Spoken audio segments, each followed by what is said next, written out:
ಅಮ್ಮನವರ ಆಸನದ ಬಗ್ಗೆ, ಸಿಂಹಾಸನದ ಬಗ್ಗೆ ಒಂದು ವರ್ಣನೆ, ಹೇಗಿರುತ್ತೆ ಆ ಸಿಂಹಾಸನ ಅನ್ನೋದು ಸರ್? ಆ ಮಾತೆ ಕೂತ್ಕೊಳ್ಳೋ ಒಂದು ಸಿಂಹಾಸನವನ್ನು ಪಂಚಬ್ರಹ್ಮಾಸನ ಸ್ಥಿತ.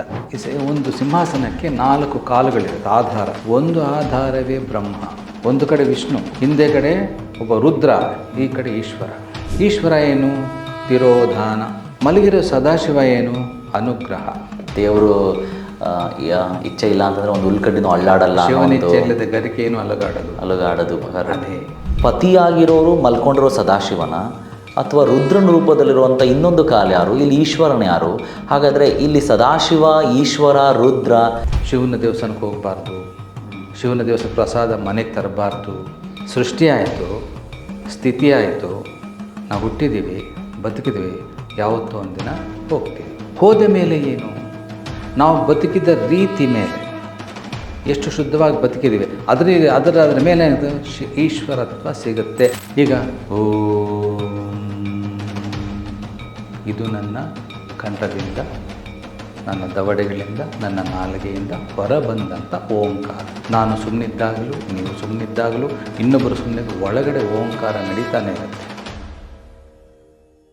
ಆ ಓಂಕಾರ ಇರೋವರೆಗೂ ನಾವು ಬದುಕಿರ್ತೀವಿ. ಆ ಓಂಕಾರ ಆಚೆ ಹೋಯಿತು ಅಂದರೆ ನಾವು ಇಲ್ಲ. ಆಧ್ಯಾತ್ಮಿಕದ ಆ ಅನುಭವದ ಸುಖವನ್ನು ಪಡೆದವನಿಗೆ ಗೊತ್ತು ಅದರ ರುಚಿ ಏನು ಅಂತ ಸರ್.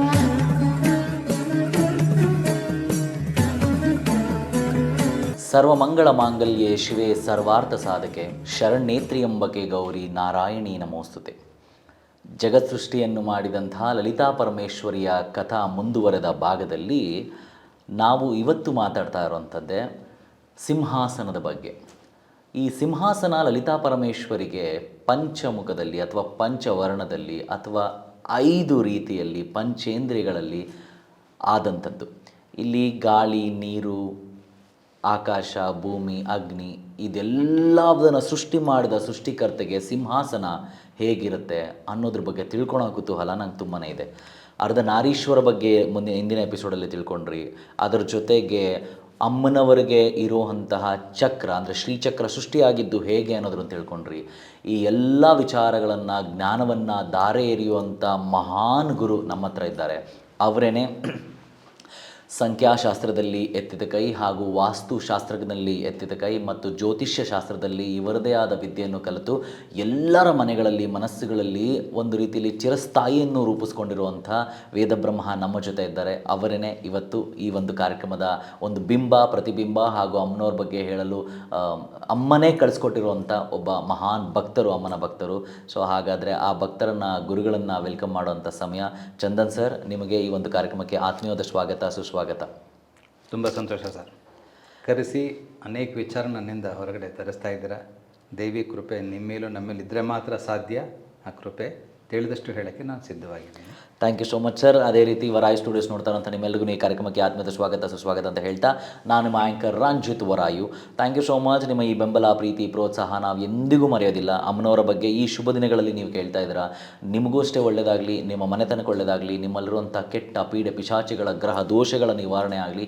ಈ ಕತೆ ಕೇಳೋದ್ರಿಂದ ಎಲ್ಲರಿಗೂ ಒಳ್ಳೆಯದಾಗುತ್ತೆ. ಈ ಕಥೆನ ನಿಷ್ಕಲ್ಮಶ ಭಾವನೆಯಿಂದ ಹಾಗೂ ನಿರಂತರವಾಗಿ ಕೇಳಿ ಮತ್ತು ಈ ಕತೆ ನಿಮ್ಮಲ್ಲಿ ಮನದಟ್ಟಾಗಬೇಕು.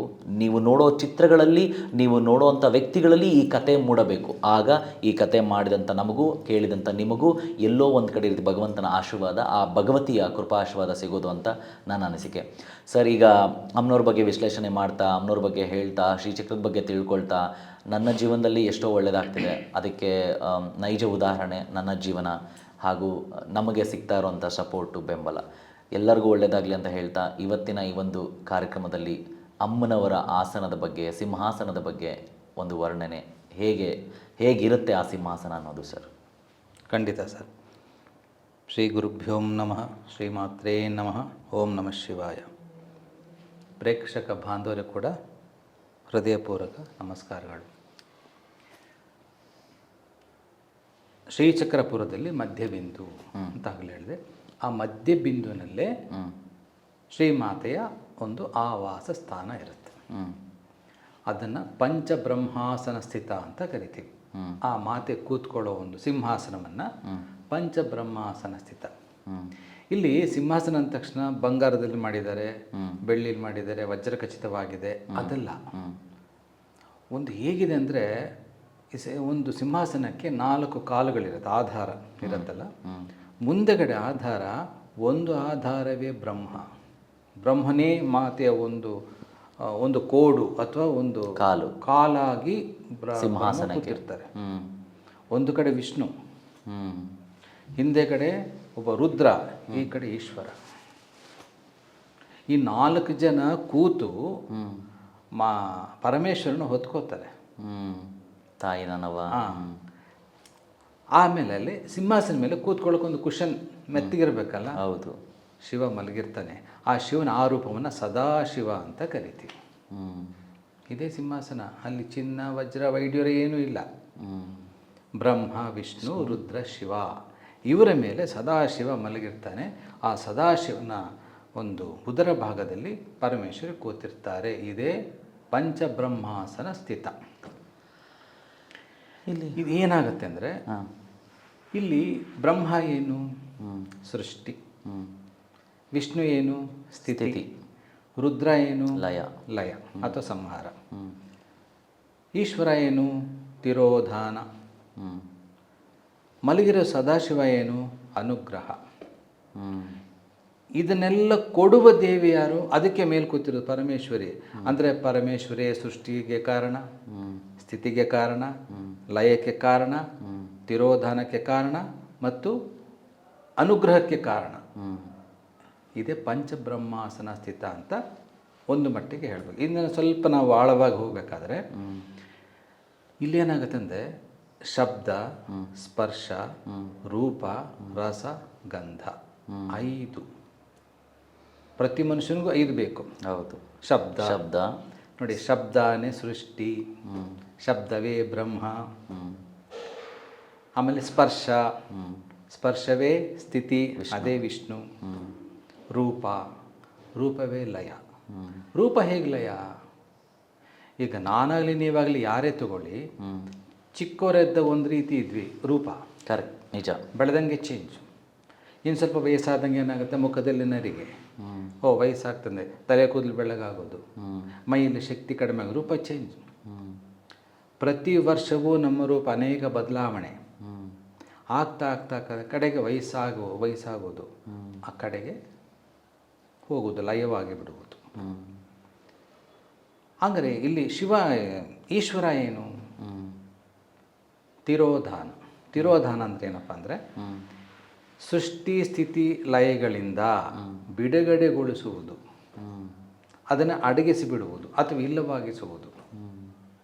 ಅದು ಅಲ್ಲಿ ಕೂಡ ಒಂದು ಜೀವನ ಕಂಪ್ಲೀಟ್ ಆಗಲ್ಲ, ಒಂದು ಆತ್ಮದ ಇದು ಕಂಪ್ಲೀಟ್ ಆಗಲ್ಲ.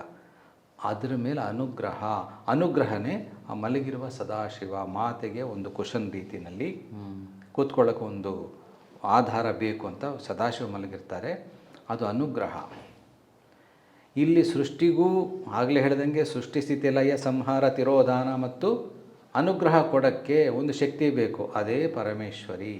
ಪರಮೇಶ್ವರಿ ಇಲ್ಲದ ಒಂದು ಹುಲ್ಲು ಕಡ್ಡಿನೂ ಹುಟ್ಟಲ್ಲ, ಒಂದು ಹುಲ್ಲು ಕಡ್ಡಿನೂ ಬೆಳೆಯಲ್ಲ, ಒಂದು ಮರ ಹಣ್ಣು ಕೊಡಲ್ಲ. ಅದೇನೋ ಹೇಳ್ತಾರಲ್ಲ ಸರ್, ದೇವರು ಇಚ್ಛೆ ಇಲ್ಲ ಅಂತಂದ್ರೆ ಒಂದು ಹುಲ್ಲು ಕಡ್ಡಿನೂ ಅಲ್ಲಾಡಲ್ಲ. ಶಿವನಿಚ್ಛೆ ಇಲ್ಲದೆ ಗರಿಕೆಯನ್ನು ಅಲುಗಾಡೋದು.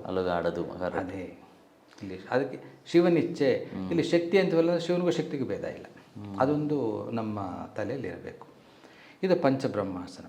ಸರಿ, ಇದರಲ್ಲಿ ಒಂದು ಪ್ರಶ್ನೆ ನನಗೆ ಕಾಡುವಂಥದ್ದು, ನೀವು ಹೇಳಿದ್ರಿ ಮೊದಲನೇ ಕಾಲು ಬ್ರಹ್ಮನಾಗ್ತಾನೆ, ಎರಡನೇ ಕಾಲು ವಿಷ್ಣು ಆಗ್ತಾರೆ, ಮೂರನೇ ಕಾಲು ರುದ್ರ, ನಾಲ್ಕನೇ ಕಾಲು ಈಶ್ವರ, ಮಧ್ಯದಲ್ಲಿ ಸದಾಶಿವ ಅಂತ. ಈಗ ಸಾಮಾನ್ಯ ಜನಗಳಲ್ಲಿ ನಮ್ಮಂಥವ್ರಿಗೆ ಒಂದು ಕಾಡೋ ಪ್ರಶ್ನೆ ಏನಪ್ಪ ಅಂತಂದರೆ, ಈಶ್ವರ ಅನ್ನೋ ತತ್ವನೇ ಒಂದು ಆದಾಗ, ಈಶ್ವರನೇ ಅಂದರೆ ಶಕ್ತಿ ಮಾತೆಯ ಹಸ್ಬೆಂಡ್, ಅಂದರೆ ಪತಿ ಆಗ್ತಾರೆ.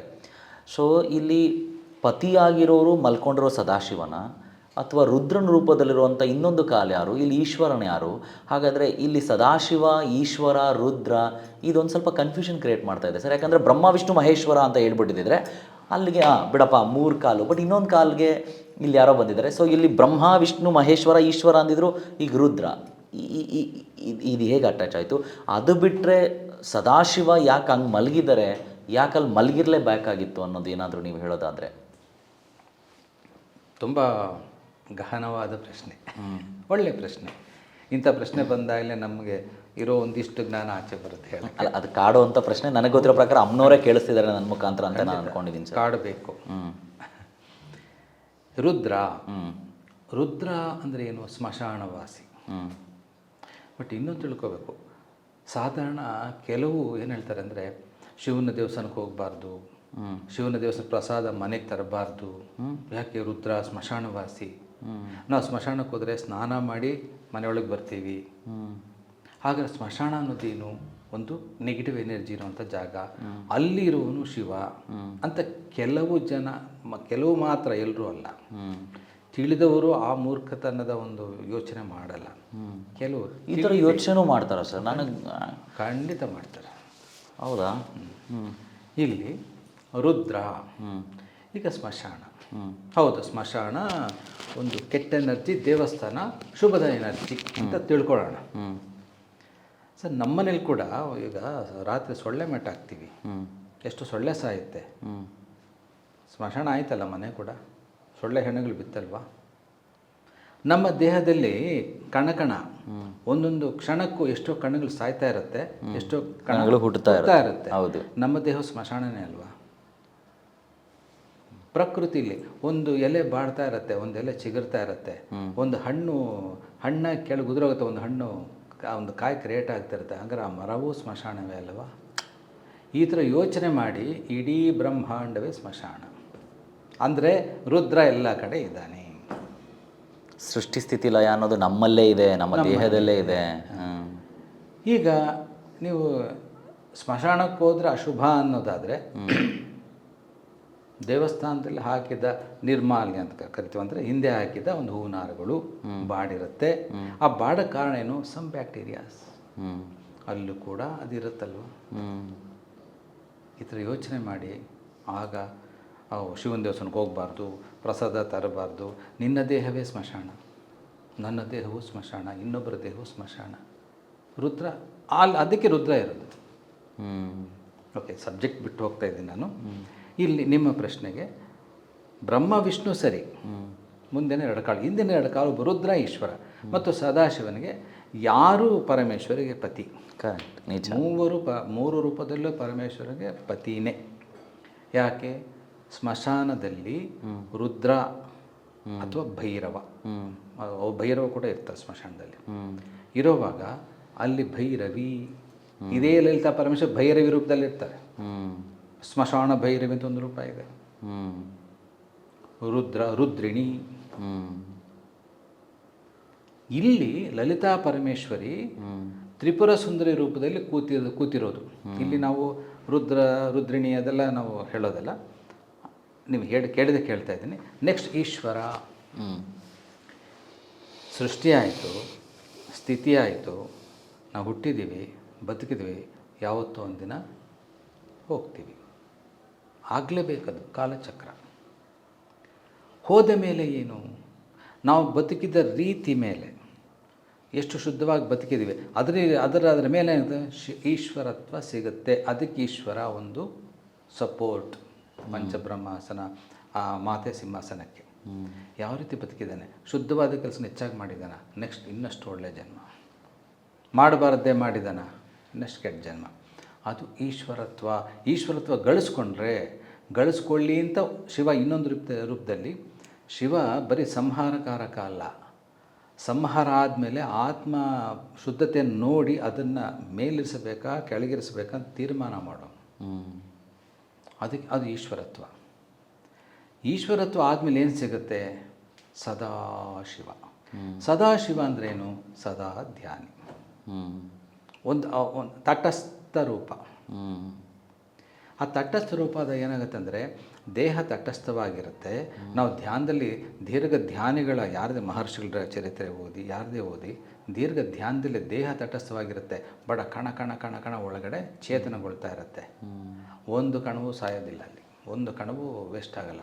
ಅದು ಒಂಥರ ಪ್ರಜ್ವಲ ಕಾಂತಿಗಳಿಂದ ಅದು ಮತ್ತೆ ಇನ್ನೂ ಜೀವಂತವಾಗಿ ಜಾಸ್ತಿ ಆಗ್ತಾ ಹೋಗುತ್ತೆ. ಬಟ್ ಇಲ್ಲಿ ಸದಾಶಿವ ವಿಷ್ಣುವಿನ ರೀತಿಲಿ ಹಿಂಗೆ ಮಲಗಿರ್ತಾರೆ? ಇಲ್ಲ, ಹೀಗೆ. ಓಕೆ, ನೇರವಾಗಿ. ಅದು ರಂಗನಾಥನ್, ಅದು ಸ್ವಲ್ಪ ಸೈಡು, ಇದು ನೇರವಾಗಿ ಮಾತೆ ಕೂತ್ಕೋಬೇಕಲ್ಲ. ಕರೆಕ್ಟ್. ಸದಾಶಿವ. ಅಲ್ಲಿ ಸರಿ, ಶಿವನ ಉದರದ ಮೇಲೆ ಯಾಕೆ ಕೂತ್ಕೋಬೇಕು ಪರಮೇಶ್ವರಿ? ಎದೆ ಮೇಲೆ ಕೂತ್ಕೋಬೋದಾಗಿತ್ತು. ಅದಕ್ಕೂ ಕಾರಣ, ಶಿವನ ಉದರ ಹೊಟ್ಟೆ ಭಾಗ, ಹೊಟ್ಟೆ ಭಾಗದಲ್ಲಿ ಏನಿರುತ್ತೆ? ಶಿವನ ನಾಭಿ ಪ್ರದೇಶ, ಒಕ್ಕಳು, ಅಲ್ಲಿ ಮಣಿಪೂರಕ ಚಕ್ರ. ನಮ್ಮ ಬ್ರಹ್ಮದಂಡ ಅಂದರೆ ಬೆನ್ನುಮೂಳೆ, ಬೆನ್ನುಮೂಳೆಯ ಟಿಪ್ ಪಾಯಿಂಟು ಕೆಳಗಡೆ, ಹಿಂದೆಗಡೆ ಕೆಳಗಡೆ ಇರುತ್ತೆ, ಅದು ಮೂಲಾಧಾರ ಚಕ್ರ. ಅದರ ಮೇಲೆ ಬಂದ್ಬಿಟ್ಟು ಸ್ವಲ್ಪ ಮೇಲ್ಗಡೆ ಬಂದಾಗ ಸ್ವಾಧಿಷ್ಠಾನ ಚಕ್ರ, ಅದರ ಮೇಲೆ ಬಂದಾಗ, ಅದರ ಮೇಲೆ ಅಂತ ಉದರ ಭಾಗ, ಹೊಕ್ಕಳಿ ನಿಂಭಾಗ ಮಣಿಪೂರಕ ಚಕ್ರ. ಈ ಎದೆ ಹತ್ರ ಬಂದಾಗ ಅನಾಥ ಚಕ್ರ, ಇಲ್ಲಿಗೆ ಬಂದಾಗ ವಿಶುದ್ಧ ಚಕ್ರ, ಇಲ್ಲಿಗೆ ಬಂದ ಆಜ್ಞಾ ಚಕ್ರ, ಇಲ್ಲಿಗೆ ಬಂದರೆ ಸಹಸ್ರಾರ ಚಕ್ರ. ಈ ಥರ ಇರೋವಾಗ ಮಾತೆ ಉದರದ ಮೇಲೆ ಕೂತ್ಕೋತಾರೆ. ಶಿವನ ಒಳಗಿನ ಸದಾಶಿವ ದೇಹವು ಸುಮ್ಮನೆ ಆಗಿರುತ್ತೆ, ಒಳಗಡೆ ಚೇತನ ಜಾಸ್ತಿ ಆಗ್ತಾ ಹೋಗುತ್ತೆ. ಆ ಚೇತನ ಏನು ಹೇಳ್ತೀವಿ? ಒಂದು ಕಾಂತಿಯ ಸ್ವರೂಪ. ಕಾಂತಿ ಚಕ್ರ ಯಾವುದು? ಅಗ್ನಿ ಚಕ್ರ ಯಾವುದು ಅಂದರೆ ಮಣಿಪೂರಕ, ಅದೆಲ್ಲಿರುತ್ತೆ? ಹೊಕ್ಕಳಿ ನಿಂಭಾಗ, ಅದರ ಮೇಲೆ ಕರೆಕ್ಟಾಗಿ ಮಾತೆ ಕೂತಿರ್ತಾರೆ. ಇದು ತಂತ್ರ ರಹಸ್ಯ ಹೊಂದಿದೆ. ಆ ಶಿವನ ಉದರದ ಕಾಂತಿ, ಮಣಿಪುರ ಚಕ್ರ ಕಾಂತಿ ಒಂದು ಹೋಮಕುಂಡದಂತೆ. ಇಲ್ಲಿ ಹೋಮಕುಂಡ ಅಂದರೆ ಅನೇಕ ಜ್ವಾಲೆಗಳು, ಇಲ್ಲಿ ಎಲ್ಲ ಶಿವನ ಕಾಂತಿಯಲ್ಲಿ ಸೇರಿ ಒಂದು ಸರಳ ರೇಖೆಯಲ್ಲಿ ಹೋಗುತ್ತೆ. ಅದು ಮಾತೆಯ ಮೂಲಾಧಾರದಿಂದ ಅಂತ ಮೇಲೆ ಹೋಗಿ ಮಾತೆಯ ಸಹಸ್ರಾರದ ಮೇಲೆ ಬಂದು ಜ್ಯೋತಿ ಥರ ಬೆಳಗ್ತಾ ಇರುತ್ತೆ. ಅದು ಪಂಚಬ್ರಹ್ಮಾಸನ ಸ್ಥಿತ. ಅಲ್ಲಿ ಕೂತಿರ್ತಾರೆ ಮಾತೆ. ಇದನ್ನು ನಾವು ತಿಳ್ಕೊಳ್ಳೋಕೆ ನಮಗೇನು ಬೇಕು? ಪಂಚೇಂದ್ರಿಯಗಳು ಬೇಕು. ಕಣ್ಣು, ಮೂಗು, ಬಾಯಿ, ಕೈ, ಪಂಚೇಂದ್ರಿಯ. ಮನಸ್ಸು, ಪ್ರಧಾನ ಇಂದ್ರಿಯ ಮನಸ್ಸು. ಫಸ್ಟ್ ಮನಸ್ಸು ಮಾಡಬೇಕು. ನಾವು ಯಾವುದೇ ಒಂದು ಕೆಲಸ ಮಾಡೋಕ್ಕೆ ಮನಸ್ಸು ಮಾಡಬೇಕು. ಅದಕ್ಕೆ ಸಹಾಯಕ ಕಣ್ಣು, ಮೂಗು, ಬಾಯಿ, ಕೈ, ಕಾಲೆಲ್ಲ ಪಂಚೇಂದ್ರಿಯಗಳು. ಆ ಪಂಚೇಂದ್ರಿಯಗಳು ಅಂದರೆ ಈ ಪಂಚಬ್ರಹ್ಮಾಸನ ಸ್ಥಿತ ತಿಳ್ಕೊಳ್ಳೋಕ್ಕೆ ನಮ್ಮ ಪಂಚೇಂದ್ರಿಯಗಳು ಕೆಲಸ ಮಾಡಬೇಕು. ಪಂಚೇಂದ್ರಿಯಗಳಲ್ಲಿ ಮೂಡ್ತಾ ಪಂಚ ಜ್ಞಾನೇಂದ್ರಿಯಗಳು ನಮಗೆ ವಿಕಸನ ಆಗ್ತಾ ಹೋಗುತ್ತೆ. ಪಂಚಜ್ಞಾನ ವಿಕಸನ ಆಗ್ತಾ ಏನಾಗುತ್ತೆ? ಅದರ ಆ ಒಂದು ಭಾವನೆ ತಂದುಕೊಂಡಾಗ ನಮಗೆ ಆ ಒಂದು ದರ್ಶನ ಆಗ್ತಾ ಹೋಗುತ್ತೆ, ಅಥವಾ ಆ ದರ್ಶನ ತತ್ವ ಅರಿತಾ ಹೋಗುತ್ತೆ.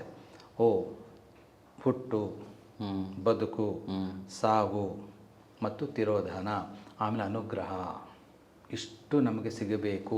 ಇದೆಲ್ಲ ಸಿಕ್ಕಿದ್ರೆ ಮಾತ್ರ ನಮಗೆ ಅದಕ್ಕೆ ಮೇಲ್ಪಟ್ಟು ಇರುವ ಲಲಿತಾ ಪರಮೇಶ್ವರಿಯ ಒಂದು ತತ್ವ ಒಂದಿಷ್ಟು ನಮಗೆ ಅರ್ಥ ಆಗುತ್ತೆ. ಒಂದಿಷ್ಟು ಆ ಥರ ಇದು ಪಂಚಬ್ರಹ್ಮಾಸನ ಸ್ಥಿತ. ಇದು ಎಲ್ಲಿರುತ್ತೆ? ಬಿಂದು, ಶ್ರೀಚಕ್ರದ ಮಧ್ಯ ಬಿಂದು. ಈ ಪಂಚಬ್ರಹ್ಮಾಸನ ಸ್ಥಿತ ಆ ಸಿಂಹಾಸನ, ಇಲ್ಲಿ ನಾನು ಹೇಳ್ದಂಗೆ ಯಾವುದು ಚಿನ್ನ ಬೆಳ್ಳಿ ಇಲ್ಲ, ಈ 5 ಜನವೇ ಸಿಂಹಾಸನ. ಅದರ ಮೇಲೆ ಮಾತೆ ಕೂತಿದ್ದಾರೆ. ಅದರ ಸುತ್ತಲೂ ಚಿಂತಾಮಣಿ ಗೃಹ ಅಂತಿರುತ್ತೆ. ಚಿಂತಾಮಣಿ ಅಂದರೆ ಇದನ್ನು ಅಮೃತ ಮಥನ ಮಾಡ್ತಾರಲ್ಲ, ಅಮೃತ ಮಥನ ಮಾಡುವಾಗ ಫಸ್ಟ್ ವಿಷ ಬಂತು, ಶಿವ ಕುಡಿದ್ರು, ಅದಕ್ಕೆ ಶಿವನಿಗೆ ನೀಲಕಂಠ ಎಂದ ಹೆಸರು ಬಂತು. ಅದೆಲ್ಲ ಅದರಲ್ಲಿ ಕೇವಲ 3 ಮಣಿಗಳಾಚೆ ಬಂತಂತೆ. ಚಿಂತಾಮಣಿ, ಒಂದು ಮಣಿ ವೈಕುಂಠದಲ್ಲಿ, ಒಂದು ಮಣಿ ಕೈಲಾಸದಲ್ಲಿ, ಒಂದು ಮಣಿ ಬ್ರಹ್ಮಲೋಕದಲ್ಲಿ, ಒಂದೊಂದೇ ಮಣಿ. ಆದರೆ ಇಲ್ಲಿ ಪರಮೇಶ್ವರಿಯ ಲೋಕದಲ್ಲಿ, ಶ್ರೀಚಕ್ರಪುರದಲ್ಲಿ ಅರಮನೆಯೇ ಚಿಂತಾಮಣಿಗಳಿಂದ ಕೂಡಿದೆ. ಒಂದು ಮಣಿಯಿಂದ ಕೈಲಾಸವೆಲ್ಲ ಒಂದು ಶಕ್ತಿಯುತವಾಗಬೇಕಾದ್ರೆ, ಒಂದು ಮಣಿಯಿಂದ ವೈಕುಂಠವೆಲ್ಲ ಶಕ್ತಿಯುತವಾಗಬೇಕಾದ್ರೆ ಚಿಂತಾಮಣಿಗಳ ಅರಮನೆಯಲ್ಲಿದ್ದರೆ ಹೇಗೆ? ಚಿಂತಾಮಣಿಯಿಂದ ಅರ್ಥ ಏನು? ಮಂತ್ರಗಳ ಶಕ್ತಿಯ ಒಂದು ಆಗರ, ಒಂದು ಮಣಿ ರೂಪದಲ್ಲಿ. ಒಂದು ಮಣಿ ನೋಡಿದಾಗ ಸಕಲ ಮಂತ್ರಗಳ ಒಂದು ಆಗರ, ಕೋಶ ಅಂಥದ್ದು. ಇಡೀ ಅರಮನೆನೇ ಚಿಂತಾಮಣಿಯ ಒಂದೊಂದು ಇಟ್ಟಿಗೆನೂ ಅಂದ್ಕೊಳ್ಳಿ, ಅದರಲ್ಲೇ ಅರಮನೆ. ಆ ಮಣಿ ಹೇಗಿರುತ್ತೆ ಅಂದರೆ, ಒಂದು ಅರಿಶಿನ ಮತ್ತು ಜೇನುತುಪ್ಪದ ಬಣ್ಣದ ಒಂದು ವೃತ್ತಾಕಾರದ ಗೋಲಿ ಥರ ಅಂದ್ಕೊಳ್ಳಿ. ಮಧ್ಯದಲ್ಲಿ ಚಿನ್ನದ ಕಾಂತಿ ಒಂದಿರುತ್ತೆ. ಇದು ನಾನು ಹೇಳ್ತಾ ಇರೋದು ಹೀಗೆ ಇರುತ್ತಾ ಅಂತಲ್ಲ, ನಿಯರೆಸ್ಟ್ ಇಮೇಜಿನ್ ಈ ಥರ ಇರಬಹುದು ಅನ್ನೋದಕ್ಕೆ ಒಂದು ಉದಾಹರಣೆ. ಆ ಮಧ್ಯದಲ್ಲಿ ಚಿನ್ನದ ಬಣ್ಣದ ಕಾಂತಿ ಇರುತ್ತಲ್ಲ, ಅದು ಮಂತ್ರದ ಸಾರ. ಆ ಮಿಕ್ಕಿದ ಮಣಿಯೆಲ್ಲ ಮಂತ್ರದ ಪ್ರಭಾವದಿಂದ ಆಗಿರುವ ಆವರಣ ಅಥವಾ ಆಗರ. ಅಂಥ ಒಂದೊಂದು ಮಣಿಗಳಿಂದಲೇ ಪರಮೇಶ್ವರಿಯ ಅರಮನೆ ಅಲ್ಲಿದೆ. ಅದಕ್ಕೆ ಮತ್ತೆ 4 ದ್ವಾರಗಳು. ಈ ಒಂದು ಮಣಿನ, ಒಂದು ಮಣಿಯನ್ನು ನಾವು ಧ್ಯಾನಿಸಿದ್ರು, ಅಂದರೆ ಚಿಂತಾಮಣಿ ಅಂದ್ರೇನು, ಆ ಮಣಿ ಮೇಲೆ ಚಿಂತಿಸಿ ಅಂತ ಅರ್ಥ. ಒಂದು ಚಿಂತಾಮಣಿ ಮೇಲೆ ನಾವು ತದೇಕ ದೃಷ್ಟಿ ಇಟ್ಟು ಜ್ಞಾನ ಇಟ್ಟು ನಾವು ಪ್ರಾರ್ಥಿಸಿದ್ರೆ ಸಕಲ ಸೌಭ್ಯಗಳು ಸಿಕ್ಬಿಡುತ್ತೆ. ಆಮೇಲೆ ಮಾತೆ ವಿಷಯಕ್ಕೆ ಹೋಗೋಣ. ಬರೀ ಚಿಂತಾಮಣಿ ಸಾಕು, ಒಂದು ಚಿಂತಾಮಣಿ ನಾ ಹೇಳಿದ ಒಂದು ಕಲರ್ನಲ್ಲಿ, ನೀರೆಸ್ಟ್ ಕಲರ್, ಅದರಲ್ಲಿ ಭಾವಿಸಿದ್ರೆ ಎಷ್ಟು. ಈ ಧ್ಯಾನದ್ದು ಹೇಗೆ ಅಂತ ಇದು ಮುಗಿದ್ಮೇಲೆ ನಾನು ಸ್ವಲ್ಪ ಕಡೆಯಲ್ಲಿ ಹೇಳ್ತೀನಿ ಯಾವ ಥರ ಮಾಡಬಹುದು ಅಂತ. ಚಿಂತಾಮಣಿ, ಈ ಚಿಂತಾಮಣಿ ಎಲ್ಲಿದೆ? ಈ ಚಿಂತಾಮಣಿ ಅಂದರೆ ಆ ಅರಮನೆ ಎಲ್ಲಿದೆ ಅಂದರೆ, ಪಂಚಬ್ರಹ್ಮಾಸನ ಆಯಿತು, ಅದ್ರ ಸುತ್ತಲೂ ಚಿಂತಾಮಣಿ ಗೃಹ. ಈ ಚಿಂತಾಮಣಿ ಗೃಹ ಎಲ್ಲಿದೆ ಅಂದರೆ, ಸುತ್ತಲಿರುವ ಮಹಾಪದ್ಮಾವತಿ ಅಂತ ಬಿಳಿ ದೊಡ್ಡ ಕಮಲ. ಆ ಪಂಚಬ್ರಹ್ಮಾಸನ ಮತ್ತು ಅರಮನೆ ಕೂಡ ಮಹಾಪದ್ಮಾವತಿ. ಮಹಾಪದ್ಮ ಅಂದರೆ ಕಮಲ, ಲೋಟಸ್, ಬೆಳ್ಳಗಿರೋ ಆ ಲೋಟಸ್ ಮಧ್ಯೆ ಅಲ್ಲಿದೆ. ಈ ಮಹಾಪದ್ಮ ತುದಿಯಲ್ಲಿ ಮತ್ತೆ ಮತ್ತೆ ಮತ್ತೆ ಪದ್ಮಗಳು, ಸಹಸ್ರ ಪದ್ಮ. ಈ ಸಹಸ್ರ ಪದ್ಮ ಸಂಕೇತ ಏನಪ್ಪ ಅಂದರೆ ಮಾತೆಯ ಸಹಸ್ರಾರ ಚಕ್ರ, ಅಥವಾ ನೀವು ಬ್ರಹ್ಮಾಂಡದ ಸಹಸ್ರ ಚಕ್ರ ಅಂತ ಕೂಡ ಅನ್ಬೋದು. ನಮಗೆ ಸಹಸ್ರಾರ ಚಕ್ರ ಇಲ್ಲಿದೆ, ಇಡೀ ಬ್ರಹ್ಮಾಂಡ ಸಹಸ್ರಾರ ಚಕ್ರ ಯಾವುದು? ಮಹಾಪದ್ಮಾವತಿ. ಅಂದರೆ ಮಾತೆಯ ಸಹಸ್ರಾರ ಅಂದ್ಕೊಳ್ಳಿ, ಶ್ರೀಚಕ್ರಪುರದ ಸಹಸ್ರಾರ ಅಂದ್ಕೊಳ್ಳಿ, ಅಥವಾ ಮಣಿದ್ವೀಪದ ಸಹಸ್ರಾರ ಬೇಕಾದ್ರೆ ಅಂದ್ಕೊಳ್ಳಿ. ಅದರ ಮಧ್ಯೆ ಮಾತೆ ಪಂಚಬ್ರಹ್ಮಾಸನದಲ್ಲಿ ಚಿಂತಾಮಣಿ ಅರಮನೆಯಲ್ಲಿ ಕೂತಿದ್ದಾರೆ. ಅದರ ಮೇಲೆ ಮತ್ತೆ ಅದರಿಂದ ಮತ್ತೆ ಸಣ್ಣ ಸಣ್ಣ ಸಣ್ಣ 1000 ಕಮಲಗಳು, 1000 ದಳಗಳು. ಸಹಸ್ರಾರ ಅಂದರೆ ಸಹಸ್ರ ಚಕ್ರ ಅಂದರೆ 1000 ದಳಗಳು. ಆ 1000 ಮತ್ತೆ ಬಿಳಿ ಚಿಕ್ಕ ಚಿಕ್ಕ ಚಿಕ್ಕ ಚಿಕ್ಕ. ನಮಗೆ ಚಿಕ್ಕದು ಅಂದರೆ ಆ ಮಹಾಪದ್ಮಾವತಿಗೆ ಚಿಕ್ಕದು, ನಮಗೆ ಹೋಲಿಸಿಕೊಂಡಾಗ ಗೊತ್ತು. ಆಗ ಒಂದೊಂದು ಕಮಲನೂ ಅಗಾಧ ಆಕಾರದಲ್ಲೂ ಶಕ್ತಿಯುತದಲ್ಲೂ. ಅಲ್ಲಿ ಈ ಸದಾಶಿವ ನೋಡಿ, ಮತ್ತೆ ಸದಾಶಿವ ಬರ್ತೀವಿ. ಸದಾಶಿವ ಸುಮ್ಮನೆ ಮಲಗಿದ್ದಾರೆ, ಸುಮ್ಮನೆ ಮಲಗಿರೋ ಥರ ಇದ್ದಾರೆ, ಮಲಗಿಲ್ಲ. ಅಲ್ಲಿ ಮಾತೆಯ ಸಹಸ್ರಾರದಲ್ಲಿ ಸ್ವಲ್ಪ ಚೆನ್ನಾಗಿ ಅರ್ಥ ಮಾಡ್ಕೋಬೇಕು. ಮಾತೆಯ ಸಹಸ್ರಾರ ಅಂದರೂ ಒಂದೇ. ಈಗ ನಾನು ಹೇಳ್ತಾ ಇರೋ ಪಂಚಬ್ರಹ್ಮಾಸನ ಮತ್ತು ಚಿಂತಾಮಣಿ ಅರಮನೆ ಸುತ್ತಲೂ ಮಹಾಪದ್ಮಾವತಿ ಇದಂದರೂ ಒಂದೇ ಅಂತ ಅಲ್ಲಿ ಕನ್ಫ್ಯೂಸ್ ಮಾಡ್ಕೋಬೇಡಿ. ಅಲ್ಲಿ ಶಿವನ ಅನಾಹತನಾದ. ಅನಾಹತನಾದ ಅಂದ್ರೇನು? ಈಗ ಓಂ, ಇದು ನನ್ನ ಕಂಠದಿಂದ, ನನ್ನ ದವಡೆಗಳಿಂದ, ನನ್ನ ನಾಲಿಗೆಯಿಂದ ಹೊರಬಂದಂಥ ಓಂಕಾರ. ನಾನು ಸುಮ್ಮನಿದ್ದಾಗಲೂ, ನೀವು ಸುಮ್ಮನಿದ್ದಾಗಲೂ, ಇನ್ನೊಬ್ಬರು ಸುಮ್ಮನಿದ್ದು ಒಳಗಡೆ ಓಂಕಾರ ನಡೀತಾನೆ ಇರುತ್ತೆ. ಅದನ್ನು ಕೇಳಿಸ್ಕೊಂಡವನು ಜ್ಞಾನಿ, ಇಲ್ಲಾಂದರೆ ಅಜ್ಞಾನಿ. ಅದು ಒಳಗೆ ಅನಾಹತ, ನಮಗೆ ಕೇಳಿಸದೇ ಒಂದು ಓಂಕಾರ ನಮ್ಮಲ್ಲಿರುತ್ತೆ. ಆ ಓಂಕಾರ ಇರೋವರೆಗೂ ನಾವು ಬದುಕಿರ್ತೀವಿ. ಆ ಓಂಕಾರ ಆಚೆ ಹೋಯಿತು ಅಂದರೆ ನಾವು ಇಲ್ಲ. ಆ ಓಂಕಾರ, ಶಿವನ ಓಂಕಾರವು ಸದಾಶಿವನ ಸಹಸ್ರಾರಿಂದ ಬಂದ್ಬಿಟ್ಟು ಆ ಮಹಾಪದ್ಮಾವತಿ ಅಂದರೆ ಮಾತೆಯ ಸಹಸ್ರ ಚಕ್ರದಲ್ಲಿ ಅಂತ ಶಬ್ದ ಮಾಡಿಕೊಂಡು ಒಂದೊಂದು ದಳದಲ್ಲೂ ಒಂದೊಂದು ಕಮಲದಲ್ಲೂ ತಿರುಗ್ತಾ ಶಬ್ದ ಬರ್ತಾನೆ ನಾದ ತಿರುಗ್ತಾ ಇರುತ್ತೆ. ಯಾವ ರೀತಿ? ಒಂದು ದುಂಬಿಯ ನಾದ ಅಂತ ಅಂದ್ಕೊಳ್ಳಿ. ದುಂಬಿಯ ನಾದ. ಅದರ ಕೆಳಗಡೆ ಮಹಾಪದ್ಮಾವತಿ ಆಯಿತು, ಅದರ ಸುತ್ತಲೂ ಕದಂಬ ವೃಕ್ಷಗಳಿರುತ್ತೆ. ನನಗೆ ಇದನ್ನೇ ಇಮ್ಯಾಜಿನ್ ಮಾಡ್ಕೊಳಕ್ಕೆ ತುಂಬ ಕಷ್ಟ ಆಗ್ತಿದೆ sir, to be very frank. Because ಒಂದು ವೈಟ್ ಕಲರ್ ಬ್ರಹ್ಮಕಮಲ, ಅದರಲ್ಲಿ ಇನ್ನೊಂದಷ್ಟು ಸಹಸ್ರ, ಮತ್ತು ಅದರಲ್ಲಿ ಚಿಕ್ಕದೊಂದು ಸಹಸ್ರ, ಈಗ ಬರ್ತಾ ಇರೋವಂಥ ವಿಚಾರ ಇದೆಯಲ್ಲ, ಸಾಮಾನ್ಯ ಜನಗಳಿಗೆ ಹೆಂಗೆ ಅರ್ಥ ಮಾಡ್ಕೊಳ್ತಾರೆ ನನಗೆ ಗೊತ್ತಿಲ್ಲ. ಬಟ್ ಜ್ಞಾನಿಗಳಿದ್ದಾರೆ ನಿಜವಾಗ್ಲೂ. ಬಟ್ ತುಂಬ ಇಂಟ್ರೆಸ್ಟಿಂಗ್ ಆಗಿದೆ ಸರ್. ಸರ್ ಕೇಳಿದ್ರೆ ವೀಕ್ಷಕರಲ್ಲಿ ನನಗಿಂತ ಜ್ಞಾನಿಗಳು ಇರ್ಬೋದು, ಖಂಡಿತ ಇರ್ತಾರೆ. ಮರಕ್ಕಿಂತ ಮರ ದೊಡ್ಡದು. ನನಗೆ ಇಲ್ಲಿ ಅವಕಾಶ ಸಿಕ್ಕಿದ್ದು ಹೇಳ್ತಾ ಇದ್ದೀನಿ. ಇನ್ನೂ ಮಹತ್ತರ ಜ್ಞಾನಿಗಳು ಬಂದಾಗ ಅದು ಇನ್ನೂ ಚೆನ್ನಾಗಿ ಹೇಳೋರು ಇರ್ತಾರೆ. ನಿಜ ಸರ್. ಯಾರೂ ಹೆಚ್ಚಲ್ಲ, ತಿಳಿದಷ್ಟು ಅಷ್ಟೆ. ಇಲ್ಲಿ ಮಹಾಪದ್ಮಾವತಿ ಆದಮೇಲೆ ಕದಂಬ ವೃಕ್ಷಗಳ ಒಂದು ವನ ಬರುತ್ತೆ. ಮಾತೆಗೆ ನೋಡಿ, ಕದಂಬ ಪುಷ್ಪ ತುಂಬ ಶ್ರೇಷ್ಠ. ನೀವು ಕದಂಬ ಪುಷ್ಪದ ಒಂದು ಸುಮ್ಮನೆ ಮಾತೆ ಫೋಟೋ ಒಂದು ವಿಗ್ರಹ ಕೆಟ್ಟ ಸಾಕು, ಆ ಮನೆಗೆ ತುಂಬ ಸಂತೋಷ. ಎಲ್ಲಿ ಸಿಗುತ್ತೆ ಸರ್? ಅಂದರೆ ಇದು ಅದು ಸಿಗುತ್ತೆ. ಕದಂಬ ಪುಷ್ಪ ನಾನು ಇವತ್ತರೆಗೂ ಕೇಳಲಿಲ್ಲ. ಈಗ ಪಾರಿಜಾತ ಹೂವು ಯೂಟ್ಯೂಬಲ್ಲಿ ಕದಂಬ ವೃಕ್ಷ ಅಂದರೆ ಬರುತ್ತದು. ಒಂದು ಇಷ್ಟಗಲ ಒಂದು ಕೆಂಪು ಹಳದಿ ಮಿಕ್ಸು ಒಂದು ಸಣ್ಣ ಸಣ್ಣ ದಳಗಳಿಂದ ಹೂ ಕೂಡಿರುತ್ತೆ. ಅದು ಕದಂಬ ವೃಕ್ಷ. ಅಲ್ಲಿ ಕದಂಬ ವೃಕ್ಷಗಳಿರುತ್ತೆ. ಎಲ್ಲಿ? ಮಹಾಪದ್ಮಾವತಿ ಸುತ್ತಲೂ ಲಕ್ಷಾಂತರ ಕೋಟ್ಯಾಂತರ ಪುಷ್ಪಗಳಿರುತ್ತೆ ಕದಂಬ. ಇಲ್ಲಿ ಕದಂಬ ಅಂದ್ರೆ ಅರ್ಥ ಏನು?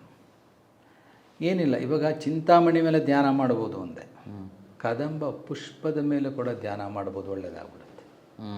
ಮಾತಿಗೆ ಸಂಬಂಧಪಟ್ಟ ಯಾವುದನ್ನೇ ಆಗಲಿ, ಮಾತೆಯ ಸೀರೆಯ ಒಂದು ನೂಲು ಮೇಲೆ ಧ್ಯಾನ ಮಾಡಿದ್ರು ಜನ್ಮ ಸಾರ್ಥಕ. ಬಟ್ ಆ ಕಾನ್ಸಂಟ್ರೇಷನ್ ಬರಬೇಕು ಸರ್, ನಮಗೆ ಆ ಭಕ್ತಿ ಬರಬೇಕು.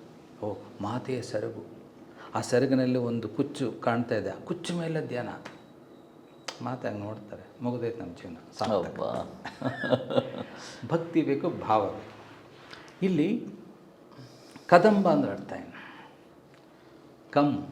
ಫಸ್ಟ್ ಕಮ್ ದಮನೀಯ. ದಮನೀಯ ಕದಂಬ. ಅಂದರೆ ನೀರು, ದಮನೀಯ ನೀರಿಲ್ಲದಂಗೆ ಮಾಡುವುದು. ಇದು ಅರ್ಥ ತೊಗೊಂಡ್ರೆ ಏನಪ್ಪ ಇದು, ಜಲನೇ ಇಲ್ದಂಗೆ ಮಾಡಿಬಿಟ್ರೆ ನಮ್ಮ ಗತಿ ಏನು ಅನ್ನೋ ಜನರಲ್ ಅರ್ಥ. ನಿಜ. ಇದು ಅರ್ಥ ಬೇರೆ. ಅಂದರೆ ಜಲ, ದಮನ ಮಾಡುವುದು ಅಂದರೆ ಒಬ್ಬ ಸಾಧಕ ಪರಮೇಶ್ವರ ಅಷ್ಟು ಜಪ ಮಾಡ್ತಿರ್ತಾರೆ, ಧ್ಯಾನ ಮಾಡ್ತಿರ್ತಾರೆ ಅಂದ್ಕೊಳ್ಳಿ. ಮಾಡಿಕೊಂಡಾಗ ನಮ್ಮ ದೇಹದಲ್ಲಿರುವ ರಕ್ತ, ಪ್ರಧಾನ ಜಲ ಏನು ನಮ್ಮ ದೇಹದಲ್ಲಿ? ರಕ್ತ. ಅದು ಬಿಟ್ಟು ಇನ್ನು ಈ ಥರ ಬೇರೆ ಜಲಗಳು ನಮ್ಮ ದೇಹದಲ್ಲಿ ಇರುತ್ತೆ. ಕದಂಬ ಪುಷ್ಪದ ಮೇಲೆ ಧ್ಯಾನ ಮಾಡಿದರು, ಅಥವಾ ಕದಂಬ ಪುಷ್ಪವನ್ನು ನೀವು ಮನಸ್ಫೂರ್ತಿ ಒಂದು ಇಮ್ಯಾಜಿನೇ ತಗೊಳ್ಳಿ, ಕೈ ತುಂಬ ಕದಂಬ ಪುಷ್ಪ ತೊಗೊಂಡೋಗಿ ಮಾತೆಯ ಪಾದದ ಮೇಲೆ ಹಾಕ್ತಾ ಇದ್ದೀರಿ, ಹಿಂಗಾದರೂ ಭಾವಿಸಿ. ನೀರು ದಮನ ಆಗ್ಬಿಡುತ್ತೆ, ಇಲ್ದಂಗೆ ಆಗತ್ತಾ? ಅರ್ಥ ಏನು? ನಮ್ಮ ದೇಹದಲ್ಲಿ ರಕ್ತವು ಜಲಾಂಶ ಹೋಗಿ ಅಮೃತಾಂಶ ಬಂದ್ಬಿಡುತ್ತೆ. ನಿಮ್ಮ ಒಳಗಿರೋ ಪ್ರತಿಯೊಂದು ಜಲವು ಅಮೃತ. ನೀರನ್ನು ಮಾತೇ ಇರಲ್ಲ. ಅಂಥ ಮಹಾನ್ ಸಾಧಕ ನೀರು ಕುಡಿದು ಸ್ವಲ್ಪ ಉಗಿದ್ರೆ ಅದು ಅಮೃತ ಆಗಿರುತ್ತೆ. ಆ ಮಟ್ಟಿಗೆ ಅದು ಕದಂಬ ಪುಷ್ಪಕ್ಕೆ ಆ ಮಟ್ಟಿಗೆ ಸಿದ್ಧಿನ ಪಡೆದಿರಬೇಕು, ಅಥವಾ ಭಕ್ತಿ ಇರಬೇಕು. ಭಕ್ತಿ ಬೇಕು, ಜ್ಞಾನ ಬೇಕು. ಭಕ್ತಿ ಮತ್ತು ಜ್ಞಾನ ಎರಡರಲ್ಲಿ ಯಾವ್ದು ಬೇಕು ಅಂದರೆ ಎರಡೂ ಬೇಕು. ಎರಡು ಒಂದು ನಾಣ್ಯದ ಎರಡು ಮುಖ ಥರ ಅದು. ಭಕ್ತಿ ಇದ್ರೇ ಜ್ಞಾನ ಬರುತ್ತೆ. ಜ್ಞಾನ ಬಂದಿದೆ ಅವನಿಗೆ ಭಕ್ತಿ ಇದೆ ಅಂತ ಅರ್ಥ. ನಿಜ ಸರ್. ಇದು ಮಹಾಪದ್ಮಾವತಿ. ಇಲ್ಲಿ ಹೇಳಿದೆ, ಸದಾಶಿವ ಮಲಗಿದರೆ ಸದಾಶಿವನ ಅನಾಹತ ನಾದವು ಅಂತ ದುಂಬಿಯ ನಾದದಂತೆ.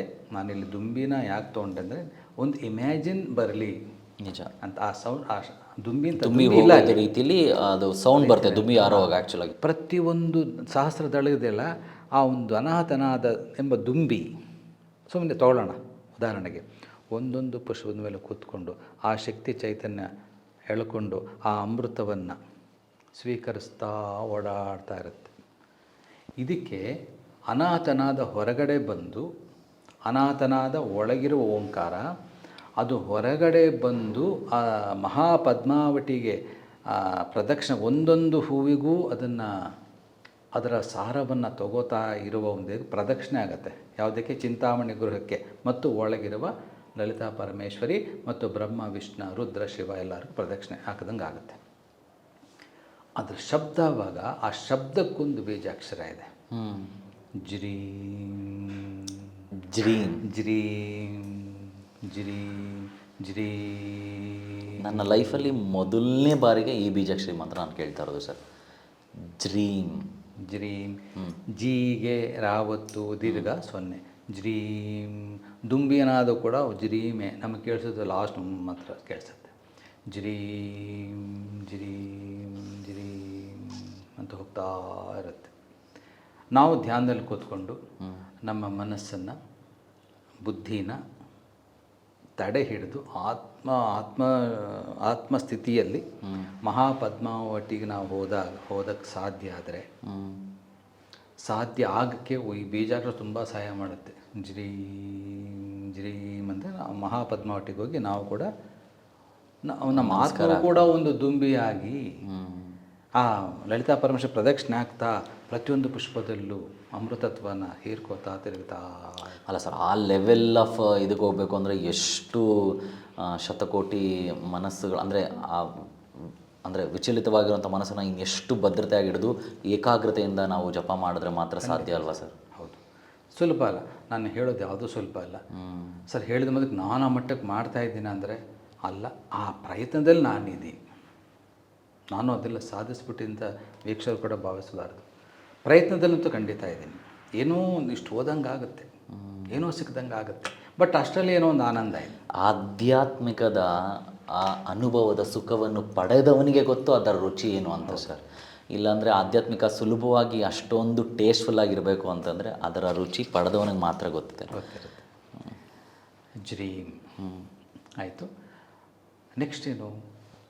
ಆಮೇಲೆ ಇನ್ನೊಂದು ವಿಷಯ, ಯಾವಾಗ ನಮ್ಮ ಆತ್ಮವು ಆ ರೀತಿ ಹತ್ರ ಹೋಗೋಕ್ಕಾಗುತ್ತೆ ಅಂದರೆ ನಮ್ಮ ಮನಸ್ಸು ಬುದ್ಧಿಗಳೇ ಅಡ್ಡ. ಅದಕ್ಕೆ ಬುದ್ಧಿ ಇದನ್ನು ಮಾಡು, ಮನಸ್ಸು ಏನೋ ಮನಸ್ಸು ಬೇರೆ ಏನೋ ಆಕರ್ಷಣೆ, ಬುದ್ಧಿಗೆ ಏನೋ ಒಂದು ಕೆಲಸದ ಒಂದು ಒತ್ತಡ, ಆತ್ಮ ಅಲ್ಲೇ ಇದ್ಬಿಡುತ್ತೆ. ಅದಕ್ಕೆ ದೊಡ್ಡ ದೊಡ್ಡ ಮಹನೀಯರು ಹೇಳ್ತಾರೆ, ಬುದ್ಧಿಯಲ್ಲಿ ಶಿವನನ್ನಿಟ್ಕೋ, ಮನಸ್ಸಲ್ಲಿ ಶಕ್ತಿಯನ್ನಿಟ್ಕೋ. ಪರಮೇಶ್ವರ ಬುದ್ಧಿಯಲ್ಲಿ ಪರಮೇಶ್ವರ, ಮನಸ್ಸಲ್ಲಿ ಪರಮೇಶ್ವರನ ಇಬ್ಬರ ನಾಮ ಇಟ್ಕೋ, ಮಂಥನ ಮಾಡು. ಶಿವಶಕ್ತಿ ಶಿವಶಕ್ತಿ ಶಿವಶಕ್ತಿ ಮಂಥನ ಮಾಡು. ಬುದ್ಧಿ ಮನಸ್ಸು ನಶಿಸೋಗುತ್ತೆ. ಆತ್ಮ ಆರಾಮಾಗಿ ಶ್ರೀಚಕ್ರಪುರಕ್ಕೆ ಹೋಗಿ ಪಂಚಬ್ರಹ್ಮಾಸನ ಸ್ಥಿತಿಯಲ್ಲಿರುವ ಪರಮೇಶ್ವರನ ದರ್ಶನ ಮಾಡಿಬಿಡುತ್ತೆ. ಇದಕ್ಕಿದೇ ಕಾರಣ. ಅದೊಂದು ಈ ಥರ ಇದು ಪಂಚಬ್ರಹ್ಮಾಸನ ಸ್ಥಿತ. ನನಗೆ ಗೊತ್ತಿರುವ ಸ್ವಲ್ಪ ಜ್ಞಾನ ಹೇಳೋ ಪ್ರಯತ್ನ ಮಾಡಿದ್ದೀನಿ. ತುಂಬ ಚೆನ್ನಾಗಿದೆ ಸರ್. ಒಟ್ಟಿನಲ್ಲಿ ಅಮ್ಮನವರಿಗೆ ಇರುವಂತಹ ಪಂಚ ಬ್ರಹ್ಮಾಸನ ಸ್ಥಿತ ಬೇರೆ ಯಾರೂ ಅಲ್ಲ, ಬ್ರಹ್ಮ ವಿಷ್ಣು ಶಿವಾದಿಗಳೇ. ಹಾಗೂ ಅದರಲ್ಲಿ ಎಸ್ಪೆಷಲಿ ನೀವು ಹೇಳ್ತಾ ಆ ಕಮಲ ಮಂಡಲ ಅಂತ ನಾನು ಕರಿಬಹುದೇನೋ, ನನಗೆ ಗೊತ್ತಿಲ್ಲ. ಯಾಕಂದರೆ ಸಹಸ್ರಾರು ವೈಟ್ ದಳ ತಾವರೆ ಬ್ರಹ್ಮಾಂಡದ ಸಹಸ್ರಾರ ಚಕ್ರ ಅಥವಾ ಲಲಿತಾ ಪರಮೇಶ್ವರ ಸಹಸ್ರಾರ ಚಕ್ರ ಏನು ಬೇಕಾದ್ರೂ ತಿಳ್ಕೊ. ಲಲಿತಾ ಪರಮೇಶ್ವರ ಸಹಸ್ರಾರು ಚಕ್ರದಲ್ಲಿ ಸೃಷ್ಟಿಯಾಗಿ ಕೊನೆಗೆ ಅದ್ರ ಜೊತೆಲಿ ಹೊರಗಡೆ ಬಂದಂಥ ಈ ಹೂವುಗಳು ಕಮಂಡಲದ, ಅಂದರೆ ಆ ಹೂವುಗಳನ್ನು ಹೇಳಿದ್ರಲ್ಲ, ಅದು ಅಷ್ಟು ಚೆನ್ನಾಗಿತ್ತು. ಇನ್ನು ಈ ಒಂದು ಕಾರ್ಯಕ್ರಮದಲ್ಲಿ ಸರ್ ನಾನು ಬ್ರಹ್ಮ ಅಂದರೆ ಅಮ್ಮನವರ ಸಿಂಹಾಸನದ ಬಗ್ಗೆ, ನಾವು ಪಂಚಬ್ರಹ್ಮ ಸ್ಥಿತ ಬಗ್ಗೆ ಮಾತಾಡಿದಾಗ, ಅಂದರೆ ಈ ಸಿಂಹಾಸನದ ಬಗ್ಗೆ ಮಾತಾಡ್ತಾ ಲಲಿತಾ ಪರಮೇಶ್ವರಿ ಅಮ್ಮನಿಗೆ ಸಹಸ್ರಾರು ನಾಮಗಳು, ಕೋಟ್ಯಾಂತರ ನಾಮಗಳು, ಮಂತ್ರಗಳು ಅಂತ ನೀವು ಹೇಳಿದ್ರಿ. ಅದರಲ್ಲಿ ದೇವತೆಗಳಿಗೆ ಸಿಕ್ಕಿದ್ದಿಷ್ಟು, ಅದರಲ್ಲಿ ದೇವಾನು ಅಂಶರಿಗೆ ಸಿಕ್ಕಿದ್ದಿಷ್ಟು, ಮತ್ತು ಮಾನವರಿಗೆ ಬಂದಿದ್ದು ಇಷ್ಟು ಅಂತ. ಈಗ ನಿಮ್ಮ ಪ್ರಕಾರ ಸರ್, ಲಲಿತಾ ಸಹಸ್ರನಾಮ ಓದುವಂಥ ಸಹಸ್ರಾರು ಮಂದಿ ಇದ್ದಾರೆ. ಲಲಿತಾ ಸಹಸ್ರನಾಮದ ಬಗ್ಗೆ ನಾವು ಇನ್ನಷ್ಟು ಮಾತಾಡೋದಿದೆ. ಆದರೆ ಅದಕ್ಕಿಂತ ಮುಂಚೆ, ಲಲಿತಾ ಸಹಸ್ರನಾಮಕ್ಕೆ ಹೋಗೋಕ್ಕಿಂತ ಮುಂಚೆ ಈ ಅಮ್ಮನವ್ರಿಗೆ ಬಂದಂಥ ಮಂತ್ರಗಳು, ಅದ್ರ ಬಗ್ಗೆ ಒಂದು ಸ್ವಲ್ಪ ವಿಶ್ಲೇಷಣೆ ಕೊಡೋದಾದರೆ.